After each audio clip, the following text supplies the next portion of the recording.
Konko Talk.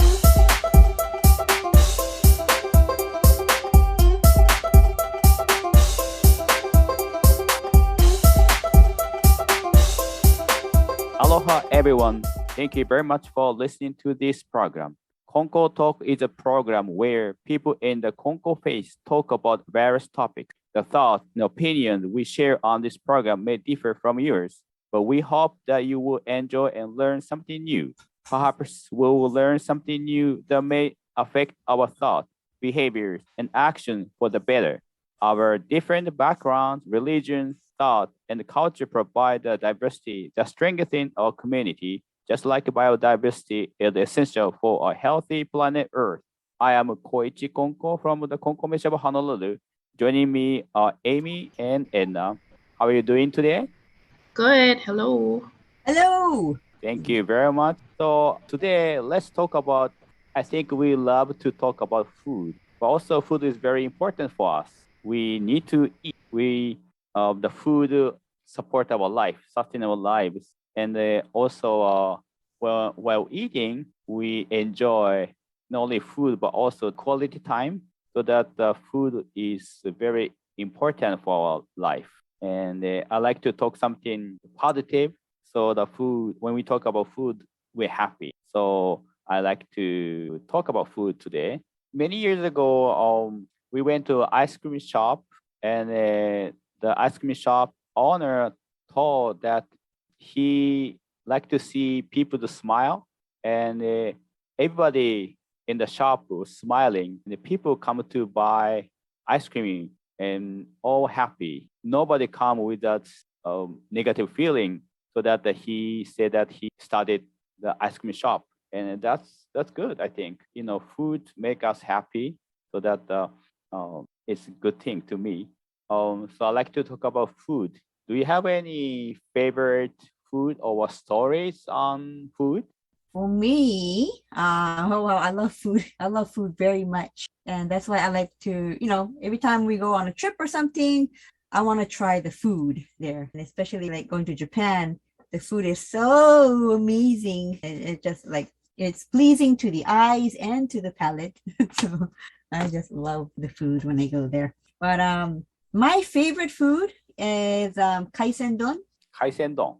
Yeah, I love kaisen. It is a seafood donburi with like basically sushi rice on the bottom of the bowl and slices of different kinds of sashimi, ikura, salmon eggs, and also like uni on top, some wasabi and some shoyu. And that is my most favorite food of all times. Yeah, and every time it's my birthday, I tell my dad, kaisendon, I want kaisendon. So I love it. Good. Sound delicious, yeah. I love too. How about Aimee? My favorite food. Oh gosh. I don't really discriminate against food, obviously. I like all kinds of food. I think maybe my favorite would be ikura don too, but it's a very specific ikura don that I had on a trip, my first trip to Hokkaido.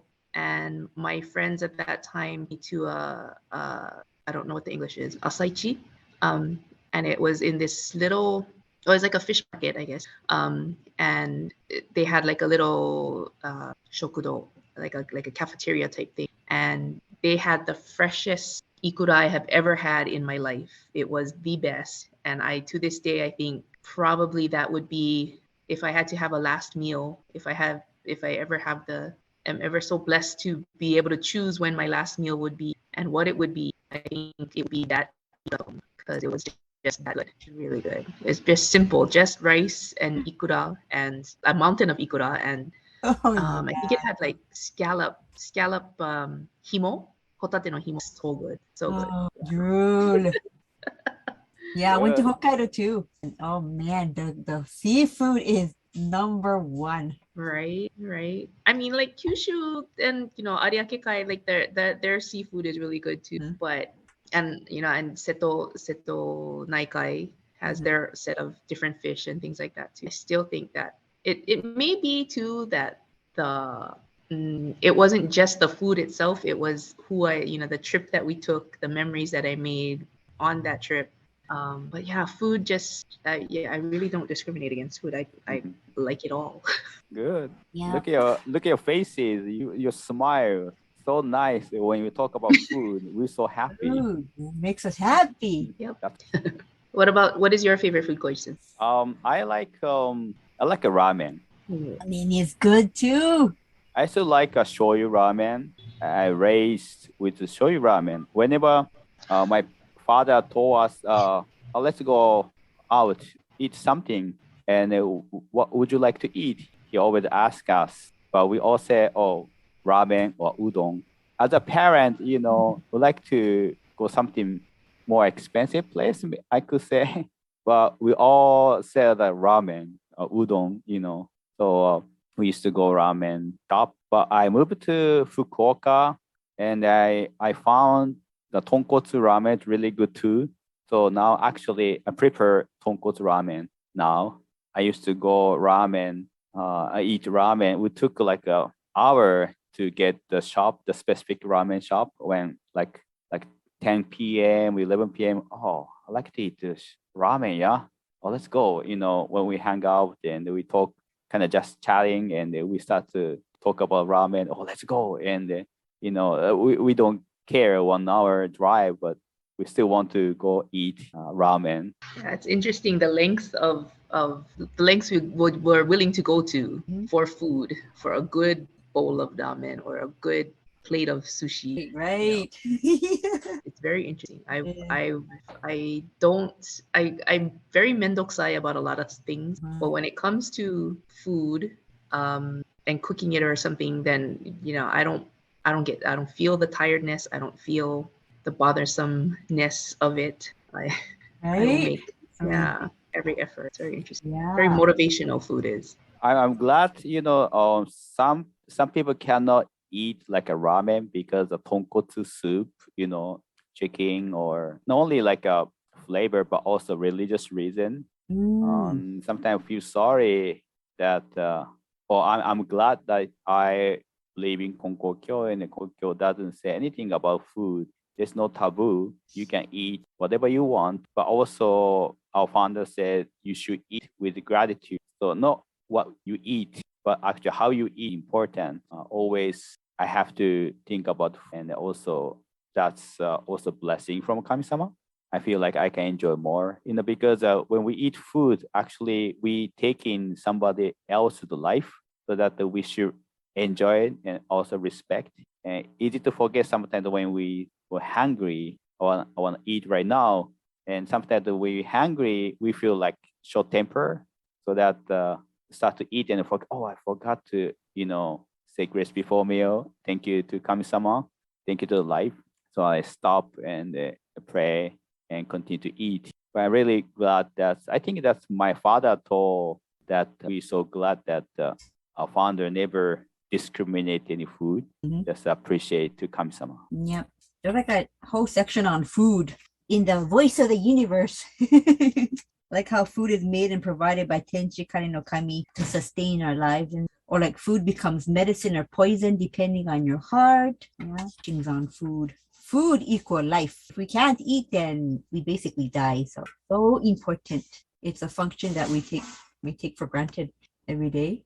And it's so interesting because no matter how delicious the food could be in front of your face, if you don't feel happy, if you feel depressed, if you feel sad about something, or if you don't feel good, your health is not up to par, then no matter how good or expensive or delicious the food is in front of your face, you won't feel like eating it. There was a time I was taken to a really expensive 5-star restaurant, and the person that took me out was arguing with his mother and calling each other names, and like, oh my gosh, must you guys argue over the table now? And the things they're saying to each other were so like kind of like heartbreaking. So I didn't feel like eating at all. Had this beautiful, nice plate of prawns, they're prepared so beautifully and it looked so delicious, but I only took one bite and my stomach was and I just couldn't eat anymore. I had to take it home and enjoy it later on. Really If you're not feeling well, if you're not happy, you just can't enjoy the food. So it all has to line up, yeah? But sometimes the opposite happen. Yeah, the people kind of arguing and they fight over something. But when start to eat, and that's so good, and that help them to calm them down, and they start to, or they can discuss instead of arguing. It depends on the food too. The chef, the who cook, have to know their feeling or their favorite flavors or memories. I could say, because the memory, I mean, food make the memory back. So I think that's why people could stop arguing, but start to appreciate so that they can have a better relationship. It's like Edna was saying, like it all kind of has to line up. Like the food can influence the atmosphere. Atmosphere can also influence the food, the taste of our hearts also. So that teaching that says that food can become poison or nutrition depending on your own heart. I think that's where that comes from. It has to all line up for it to become medicine for your body. If the environment doesn't allow for that, then that makes it hard for your heart to receive that food and its nutrition for your body. And the opposite way too, it goes. I work in a hospital and we give patients meal trays, and some people are really grateful for the food. They're like, wow, this food is so delicious. Can you thank the chef for me? Like things. But then there's the opposite where like how can I eat this kind of food? It tastes like cardboard or crap, and they say really horrible things about the food, and it's really it's good, but it's just that they're not in a good place health-wise, so they can't eat. There was a patient not too long ago, and he had a really nice tray of really delicious food, and he said, I can't eat any of this, it sucks. And I was like, maybe it doesn't, the food itself doesn't suck, but you're not able to enjoy it. Is that why it sucks? And he's like, well, yeah. And then he began telling me that he has like 5 or 6 cold sores in his mouth, mouth ulcer. And I looked in his mouth, and it was so raw, and he was basically taking out his anger on the food. Probably could have enjoyed it better if he, with a complaining heart. It's kind of hard to receive blood. People want to heal hospital, but it's kind of hard to heal when you don't have the gratitude factor in your heart. Treat the staff mean, you complain about everything, it just doesn't match up with energy of the universe. So the universe heals us. It's the energy of the universe. But if we're not in sync with the universe, it cannot be difficult. Yeah, so it's true. If we can enjoy food, our life could be better. If we're suffering something hard to enjoy food, and our quality of life is getting worse. I remember the Ikkyu-san story. Do you know Ikkyu-san, Japanese animation? Ikkyu-san is the child or monk, very smart. It's like 600 years ago. He was a real monk, but the story was, I think, fake. And the shogun was feel very boring every day. He eats very delicious food every day, but he didn't feel those expensive delicious food not delicious because I think everyday thing. And he said to Ikkyu-san, could you actually order him that if he can give him a very, very delicious food. And Ikkyu-san was just child monk, but okay, so I can give you a very, very delicious food. And but before that, you have to do this or that. So the shogun went to his temple where he was training, and the Ikkyu-san but told shogun. Shogun is very high, right? The very strong authority, and he doesn't do anything. He doesn't need to do anything, but people do for him. He have to carry water, make a firewood, everything. He have to work. And finally, he got tired and told Ikkyu-san, "Where's my food?" And finally, the Ikkyu-san provided just like it's okayu, and they gave it to him, and he was surprised. Oh, what is this? But anyway, he was hungry, so he ate it. So delicious, he said. Wow, so delicious. Ikkyu-san concluded that because you didn't work, you so bored. You eat every day delicious food. You're not hungry, so that's why you don't feel delicious, even though in front of you it's a very delicious food, gorgeous food. But even though you work hard and you get tired and you're hungry, you can enjoy this food. I just remember the story. Yeah, I mean that's like that's like food always tastes better after a hard day's work or something, right? Like I think actually it was my brother Roy that mentioned this before. Like he's a pretty picky eater. I don't understand how he became a picky eater when we have the same parents. And I swear my dad raised me to never be picky about food. Like it wasn't allowed. But for some reason, Roy grew up very picky about food. But I think he mentioned before too that he's picky about food, but things just taste so much better after a hard day's work, like being out in the yard and doing some yard work all day out in the hot sun. Things just taste better.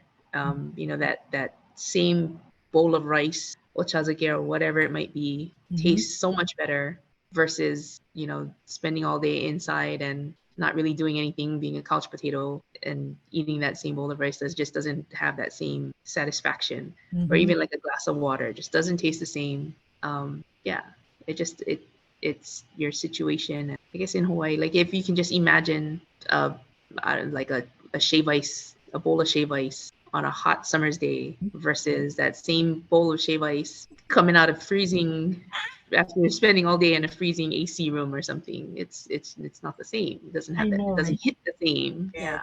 I remember a story my mom told me, who I don't know where she heard this from, but I guess it happened during World War II in Japan, where there was a food crisis. And really it wasn't even food that they had left to eat. It was just green tea, The family would all gather at the table, and then I guess the head of the household, like the grandpa, would get the teapot and pour some hot tea into each cup. And although that's all they had for meals, just tea now, the grandpa would take that hot cup of tea with a big smile on his face, and he was like, like we shall partake of this tea, and then kasip.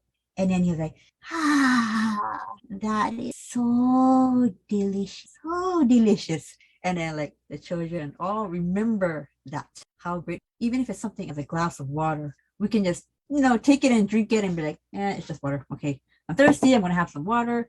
But we can always be like, I'm thankful for this glass of water. We're really lucky that we have clean running water straight from the tap. Where a lot of like third world countries, they have to go fetch their water from like a river or like a really dirty pond, and they have to boil it first, have to walk miles and miles carrying the thing on their shoulders, boil it first. And I can't imagine living that kind of lifestyle, but but for them it's normal. But if we ever try to live their lifestyle, we would be complaining for sure. So really, this clean glass of water that we can drink in Hawaii is so precious. Something that we definitely clean water out of the tap. That's something that's actually, there's people on Oahu that cannot, they don't have that luxury anymore because of that whole Red Hill disaster thing. But yeah, that was one of the things. It kind of hits home when you realize that maybe the tap water isn't safe to drink anymore. That's something unthinkable here. It's more of a reality, sadly. I heard on the Edna sensei story too. I think one of the sensei experienced that when recap that the story when he was a child, he said, even though very difficult time and there's no food, but because his father so he's full of smile when drinking only the green tea water. He has a memory of some kind of happiness. Supposed to be very difficult time, but for his memory, because his father's smile, somehow he has only the positive memory when recap those days. I think that's very making me think that what kind of memory. Even though you don't have a good food, but if you eat with gratitude, that's affect around us, and that make people happy, and that memory stay many, many years. The food is very strong, and the memory is very strong with food. Do you have any special memory, something like with food? You want to go in? Memories with food. I mean, food is the center of a lot of my memories. I mean, some of the earliest memories I have with like my dad is him teaching me how to cook and stuff like that. Mom was working a lot. Dad was the one at home, and one of my first chores was to cook rice. I think that's the same for a lot of kids in Hawaii, especially. One of your first things you learn how to do is cook rice, and if you mess up the rice, you mess up the whole meal. It's your fault. So it's a big important job, and you know. I think I was probably second grade when I cooked my first pot of rice. Lots of pressure for a little kid, but I remember. I to this day I remember. You know, a lot of good memories around food. Times with family is always around food. Times with friends is always around food. You know, a lot of my trips and things like that I remember by what we ate. I mean, things that we did too, but a lot of it is centered around food. A lot of my memories are centered around food. I associate lots of food, different foods, with places that I've gone to, people that I've met. You know, what was I eating what was my last meal in Japan before I moved back to Hawaii? What was my first meal when I got to Japan to live there? Stuff like, food and places I tend to associate. Like, I have distinct memories of when I first moved to Konko to teach English. I stayed at oh my gosh, I don't remember the name. Koichi would probably know. What was that place that I was staying at? That restaurant run by that family. Oh my gosh, in Konko Town. I don't remember the Tsuchiya じゃなくて no, oh gosh, I don't remember the name. How rude. Eka? What kind of food? No, it was like I think it was Japanese food. It was off to the side. Their family lived upstairs and let me borrow a room in there. Your mom arranged it for me to stay there. I don't know where you live. Katsuraya? Oh, Katsuraya? Oh, near the route, near the elementary school? Hibinoya? Hibinoya became Katsuraya. It's a soba restaurant. I don't know. I don't remember. I don't remember the name of the restaurant. Oh my goodness. I don't remember. But I spent only like maybe a couple before I got to move into the apartment that I was in. But every morning the okusama there would cook me breakfast, and we always had tamago tofu, and that was the first time I ate that. And I was like, I don't understand why it's flavorless. I think it was supposed to have some kind of flavor to it. But I distinctly remember that every morning I would have that and natto, which I love.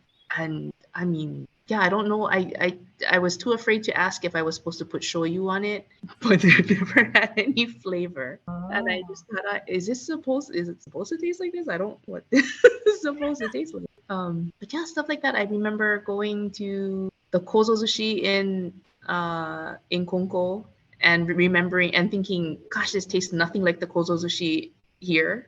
Oh, there was a kozo sushi in Konko? Yeah, there was a little kozo sushi in Konko. Yes.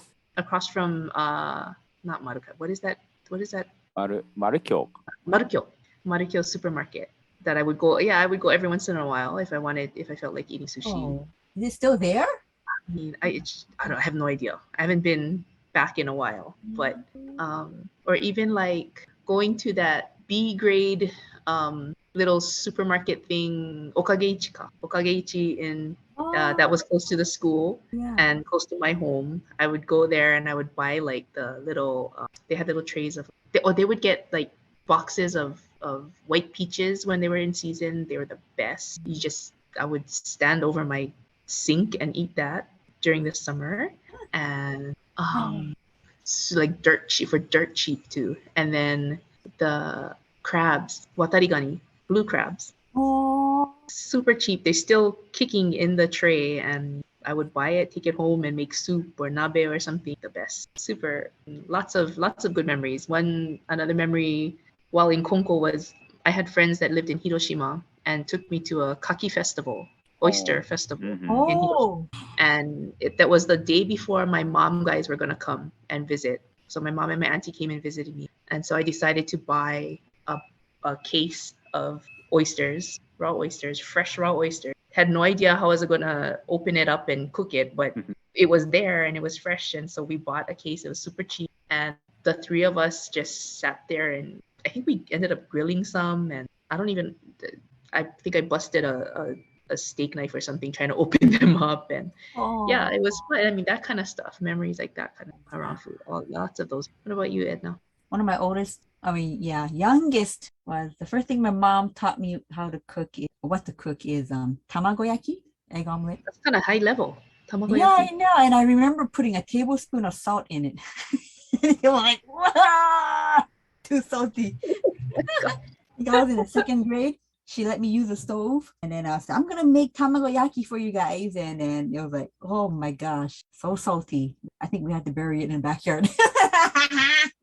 And also in the second grade, I think everything happened in the second grade. The teacher read us Spectacular Stone Soup. So I was like, I remember that I story. want to make a pot from my parents. And then I remember getting the stool, and then I was stepping on top of it because the stool was too high, yeah. And I was like dropping in all kinds of vegetables, and I was finding like a rock, like stone in the back of the yard. And my mom was like, "What are you doing with this? I'm gonna put it in a soup because it's Spectacular Stone Soup." And I was like, no, you don't put rocks inside the soup. And I was like, oh, the stone was supposed to be this. Yeah. So I made. Was that what it is? The stone was supposed Yeah. to be potatoes? Potatoes. That's what yeah. Oh, I don't remember that part. I thought putting in like big stones would soup taste better, but think about it now. It's like, well, growing up, we didn't have a lot of money. So we never had enough money to buy like our own snacks or like go eat fast food. So whenever like friends would like come over and your parents would buy them McDonald's or whatever, smell like the French fries. I'm like, oh, can I have one? And I like beg my friends French fries. I remember that. And my mom, because we couldn't buy our own snacks, right? My mom would always make our snacks. Like she would make cheese crackers because somebody would, offer osunai a big log of like cheese from like the government. It was like, I think it was like 3 pounds or something, a brick. So my mom would make cheese crackers, she'd make andagi, donuts, French fries, and just make everything, like the juice, she'd just squeeze her own orange juice and give it to us. And to me, that was really special. That's a really good memory. It's just like gourmet stuff that's fresh yeah, made. now that I think of it, it was really gourmet, all homemade. Preservatives, no weird additives, not the best. And when I went to Gakuin, the seminary in Japan, I remember the food that is so delicious, like the fish, like the fried fish with the amazu ankake, the sweet and sour sauce, the fried chips on top. And when I went to Amagi Church, I learned how to make miso soup, like the proper way, I guess, the real way. And that was also fun. I also learned how to make miso at Amagi Church. So many food associated with memory, good times. And my dad does like most of the cooking because my mom, she goes to work. My dad, I come to Wahio pretty much every day if I'm not working to especially enjoy my dad's cooking, even till this day. And I'm 40. I would go home every day for your dad's cooking too, man. Pizza and all the fish. His tataki is the best. He's going to serve that for Kotaisai, so come. I'm definitely there. I'm there. When I was a child, my birthday is the summertime, and I raised in Okayama. So Okayama is very famous for white peach, as Aimee mentioned. They're very juicy. You don't need any knives to peel. Just use your hand, and you have to have a tray or something. Otherwise, the juice go around everywhere. So my birthday, I have what's called a pilgrimage to eat the whole peach. Usually we have to share, right? But because the birthday, I was allowed to eat whole peach. Wow, lucky you. That's our tradition. Somehow I started because of my birthday. I was able to white. It's pretty big. My image was so big. It's huge. Pretty big. Very sweet. That's my memory, the special memory. Very delicious. It's very different from here. I kind of disappointed. I purchased the white. Yeah, it's not at all. You can't compare that to Kudamono no Tengoku Okayama fruits. There's no comparison. Yeah. Aimee, have you eaten the yubari melon in Hokkaido? I didn't get to know. It wasn't in season when I was there because yubari melon, I think, isn't that usually summertime? Yeah, we went in the summertime, but it was Yeah. so good. So I was there during winter, so it was actually Christmas time. So yeah, we didn't get melons. It was mostly seafood. Yeah. Yeah, that's the thing I probably miss most about Japan is the seasonal food. Yeah. Everything, there's a different flavor for each season of the year, and that's something you don't really get. You get a little bit of it in Hawaii. It's a different kind of thing. You get mango season, which we're right in the middle of right now in Hawaii, but it's different. When we go to Japan, we go in a regular Japanese supermarket, and it's just like such a wonderful experience. Everything is perfect. They're like the apples, you don't find any with bruises or nothing. They're perfect. Everything. We just love walking around. We always buy a package of big, gigantic grapes. Oh yes. Yeah, but I'm always amazed at the different types of grapes, like how many different types of grapes there are in Japan. Like I've never heard of Delaware and Muscato and Kyoho, and I mean here it's red grape or green grape. Right? Yeah. I've never imagined there were so many different types of grapes, and they all taste different. They're all good. They all taste different. I remember when in the winter time with the snowing, and my mother make ice cream. Put the ball, milk, sugar, and eggs, I guess, and put it into the outside. Put it into the the snow, and they wait like a couple hours, and we ate. It's not like we expected, like ice cream, but still, sweet enough. We enjoy that, and the actual like frozen, yeah.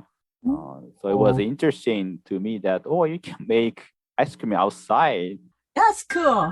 No, we have to resort to doing the salt with the ice and tossing it around or mixing it or something. Yeah, like ice salt milk in school. Yeah, I remember that. There was a commercial, right? The ice cream commercial. Ice salt milk and mix. Yep. Yeah, they even sell those like gadgets, right?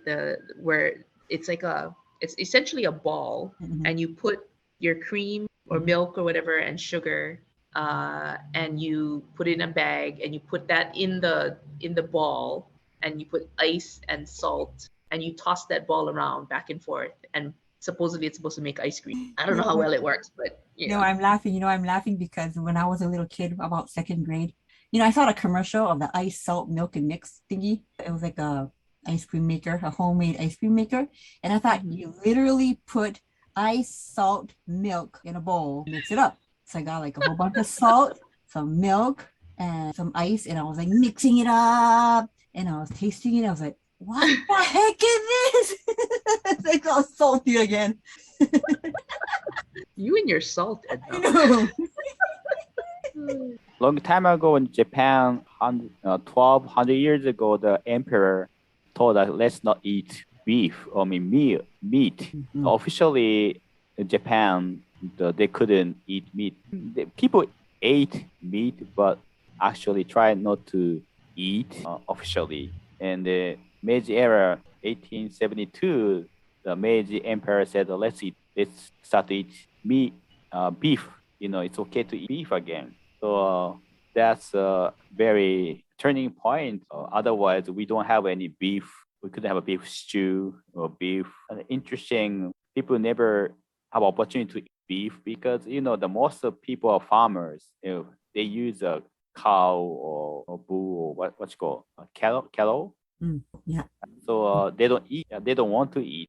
It's a body for farming, like a family. So people don't eat. But since Meiji restoration and the emperor said okay to eat, they start to eat. And the founder's time, so first founder said you shouldn't eat beef. But later he said, it's okay to eat beef because the emperor said okay. That time changed. I found an interesting story. It was 1874 or 1875. So after Emperor said okay to eat beef.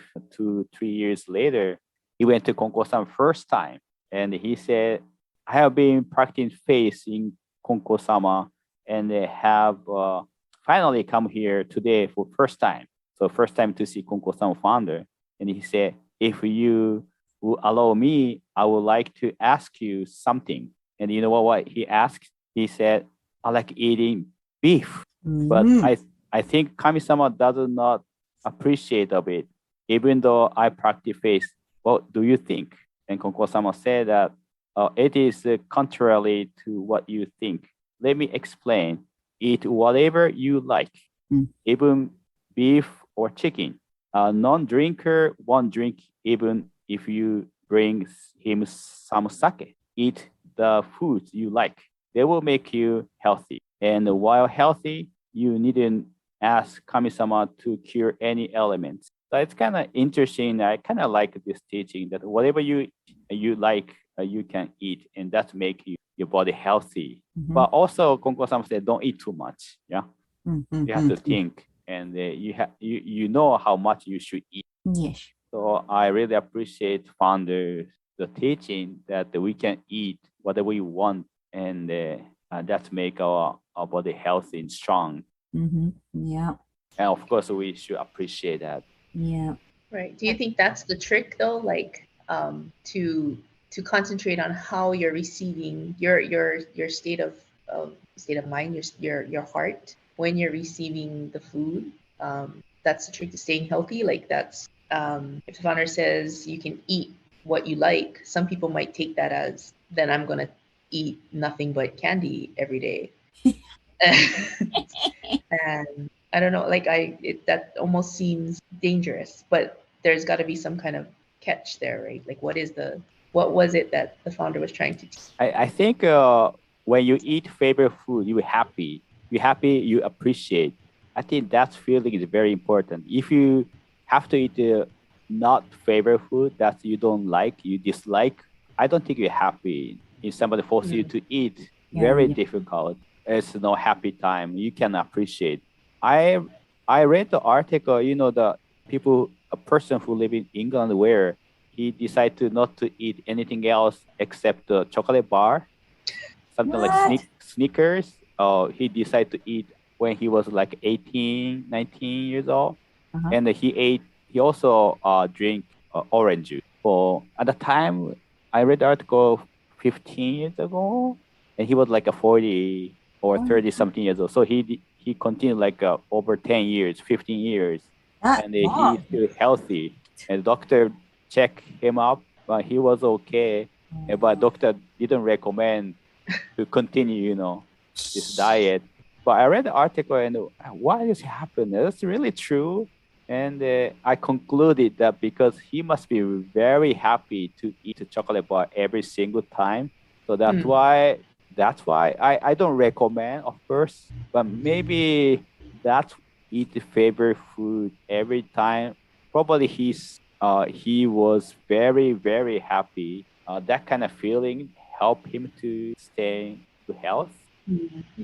Yeah, I didn't want any of our listeners to think that we're condoning eating ice cream every day, even though I would love that. But don't eat nothing but ice cream. Balance is always good, but having an appreciative heart as you're receiving the food and anything is probably the everything in moderation. Moderation is good. Because some people, they're told by the doctor, eat more bananas. So they'll just eat nothing but bananas every time, and then their potassium levels like skyrocketing. It's not good for you. We have a variety of foods out there can be in good balance. I want to mention about, the usage of the word junk food. And, when people stuff their faces with like chips and like soda and like candy, like fast food, they say, it's junk food. This is all junk food, not too nutritious. But I feel, again, if you take the same food and you feed it to somebody who is starving to death, they will live longer. So really, there is no food that's junk food. And we shouldn't make that kind of distinction. We shouldn't even mention the word junk food. Had a coworker, we were eating together in the break room, and she was like, I'm stuffing my face with all the junk food. And I was like, you shouldn't say that word, And she was like, what do you mean? Because you're basically cursing the food before it enters your system. So it's going to, if you say junk food, and it's going to do some damage to your body. If you say blessed food, then it's going to be blessed, nutrient. And she's like, oh, okay, I'll never say junk food ever again. Never see it again. Free food is blessed food. Interesting. But people like junk food. Yeah, I don't want to say junk food, but something like we kind of like. Sometimes food. It's called sometimes food.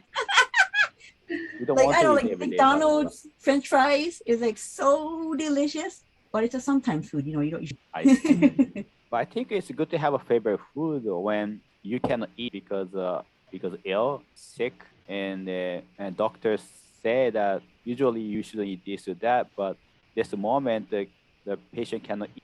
Tell him or her that you can eat whatever you want. That's important. You should eat something, and that's when my father was very sick. Couldn't eat. It was a hard time to eat anything. I brought the favorite food was unagi. Of course, cannot eat. Yeah. Unagi is too heavy, so he said thank you, but he couldn't eat. And he doesn't like milk, so that he cannot eat any kind of whitish food.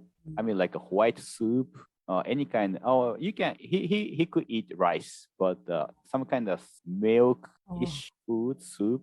So he couldn't drink any like ensure. So he was not able to get enough nutrition actually. So I feel sorry for him. He couldn't eat. He can't get any nutrition from food at the moment. So I realized that we should have some kind of food you can get the energy. That's very important. If you don't have an energy, you cannot eat, even though you don't have energy to eat. Yeah, sometimes. So I realized that's very important to have a favorite food. To me, that's why Kami-sama give us everybody has a favorite food. I think that's good. Every time we got sick, my dad would always ask us, what do you want to eat? I'll go buy it for you. So, I was like, oh, I want ice cream. So he would go to the store and go buy ice cream. So like the only time we would get ice cream is when we get sick because we didn't have money to go buy ice cream. And also I want to share a story about, when I was in nursing school, my last semester of nursing, I took up hospice and I was under a hospice mentor. And she told me a really interesting story about a man who graduated hospice. So I asked her, were there ever a patient placed into hospice care, but like didn't end up dying? I asked that question. And she said, yeah, there was a guy who, was supposed to die, I guess. But he wanted an ice cold glass. He chugged that down and he was so happy. And he said, this is so delicious. That he got well. He graduated hospice and he lived a few years after. Wow. I was like, wow, that's so amazing. The power of Coca-Cola.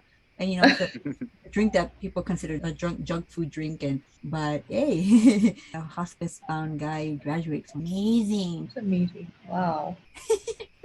And some patients, they're like, I wish they'll serve like an ice cold glass of beer. I was like, that probably would be your best medicine. I mean, you're craving that. When you're sick, and that's probably what your body needs. A lot of patients, they're told, oh, don't eat this, don't eat that, on a strict diet, and some of the patients really aren't happy at all because the diet that they're prescribed is so bland, cardiac diabetic diet. They don't add sugar inside, they don't add salt inside. It's like they're already feeling terrible, and give them bland food, they're going to feel more terrible and more sick. It's like, I think we're kind of doing the opposite thing here. When they're sick, we should just give them what they want to eat. Yeah, it's hard when food has caused an illness. So like I'm diabetic, and my love for food has probably, I wouldn't say caused it, but it hasn't been a helping factor in that.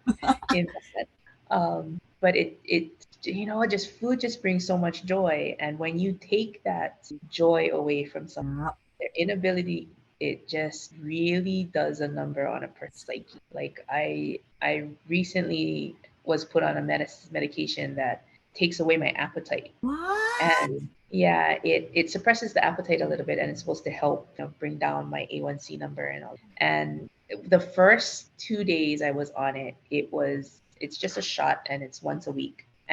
But the first 2 days after that first shot, I felt so horrible, like nauseous the whole time.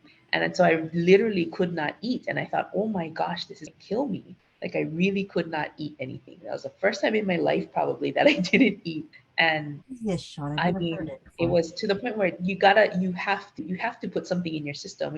I almost had to force myself to eat something because you can't just not eat. Oh. And it was amazing how depressed I felt because I couldn't eat. Like you took away my joy, like everything. Wow. I didn't know they do that. Never heard of that kind of shot before. It's kind of a common, not common. It's a popular brand. I guess it's a newer medicine. Trulicity. It's called Trulicity. You've probably seen the commercials and stuff. Look that up. Sheesh. The first Konko-sama said interesting.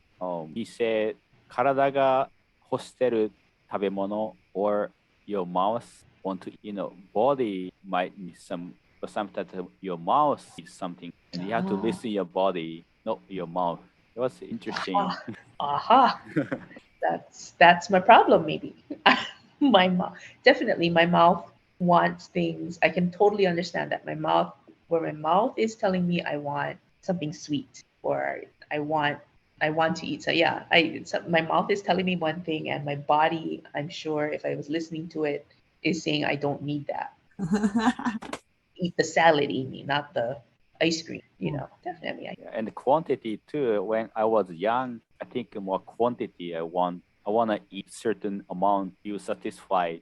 I still have the same feeling, but my body doesn't accept. I went to Japan a couple of years ago before COVID pandemic, and we went to Takachiho, and we are able to eat Takachiho-gyu. It's pretty famous Wagyu, the pretty expensive but very good beef. So Wagyu has a lot of oil. It's called sashi, like a marble. It was so delicious. The friend over there offered me a lot of, why don't you eat? Why don't I ate so good? But at the night, my stomach was not digest well. I couldn't. My stomach was so full, like a balloon, so hard.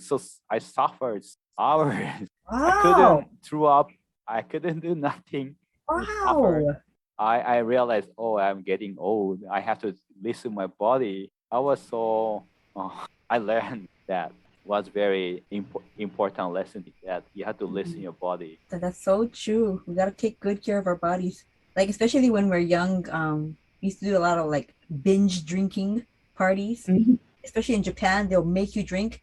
You drink your your hard seltzer, and they'll serve you more, and they're like, oh no, enough, and they'll serve you more, and by the time you have like 5 or 6 beers and seltzers, and it's like, your body can only take so much, right?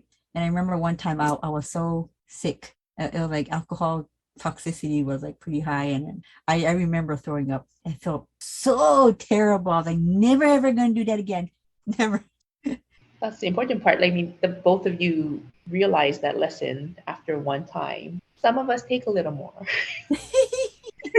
Yes, that after eating all that ice cream, I'm not going to feel good, and I know it, and I pay for it later. All of a sudden, that memory goes away a week or two later when I'm feeling like I need to eat ice cream again.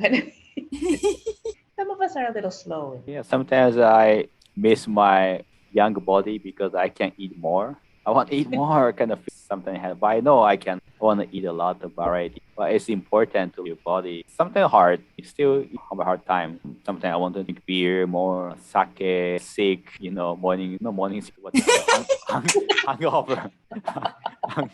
Got hangover. I think we should appreciate my body. It's important. Let's listen to our body. I think that's Kami-sama telling us. I think the founder, when you know how much you think I'm enough, that's the time someone telling you enough. You have. You overeat, that's your body. So don't do that. Yep. The founder said to only fill up our stomach 80%. If you take a bowl and you fill 80% with water and you run a little bit, it won't spill.